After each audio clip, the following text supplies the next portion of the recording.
Hello buddies, నేను ఇవాళ instant breakfast are dinner recipe paneer sandwich చూపించబోతున్నాను. దానికి 2 చిల్లీస్, 1 టమాటో, 1 ఆనియన్, ఇంకా కొంచెం కొరియండర్ లీవ్స్, ఇంకా 100 గ్రామ్స్ పన్నీర్ తీసుకున్నాను. 100 గ్రామ్స్ పన్నీర్ ఫైన్గా చాప్ చేసుకున్నాను, అంటే గ్రేట్ చేసుకున్నాను. దాని తర్వాత coriander leaves, tomato, chilli, onion ఇవన్నీ చాప్ చేసుకుని ఫైన్గా ఒక సైడ్ ఉంచుకున్నానండి.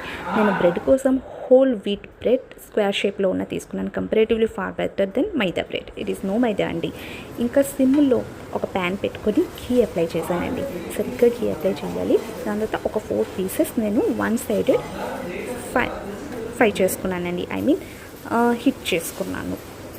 చూస్తున్నారుగా, ఈ విధానంగా తీసుకున్నాను. వేరే బౌల్లోని పన్నీర్ 100 గ్రామ్స్ తీసుకున్నాను. దాని తర్వాత చూప్ చేసిన ఆనియన్, చూప్ చేసిన టమాటో, చూప్ చేసిన చిల్లీ, ఇంకా కొంచెం సాల్ట్, కొంచెం కొరియండర్ లీవ్స్, ఇంకా కొంచెం చాట్ మసాలా, కొంచెం కారం, అంతే అండి. దాని తర్వాత మంచిగా మిక్స్ చేసుకోవాలి. మీరు సాస్ కావాలంటే వేసుకోవచ్చు, అది ఆప్షనల్. సో ఇలా మంచిగా మిక్స్ చేసుకొని ఒక ఫైన్ బ్రెడ్ స్లైస్ తీసుకొని అప్లై చేసుకొని దాని మీద వేరే బ్రెడ్ కవర్ చేసి మీరు సిమ్లో పెట్టిన ప్యాన్ మీద మళ్ళీ మీరు డబుల్ టోస్టెడ్ చేసుకోవాలండి. అంతే, ఎంతో రుచికరమైన ఇన్స్టెంట్లో రెడీ అయిన పన్నీర్ శాండ్విచ్ రెడీ. ఒక్కసారి ట్రై చేయండి. ఇంకా దీనికోసం సైడ్గా మీరు సాస్ పెట్టుకొని కూడా తినచ్చు.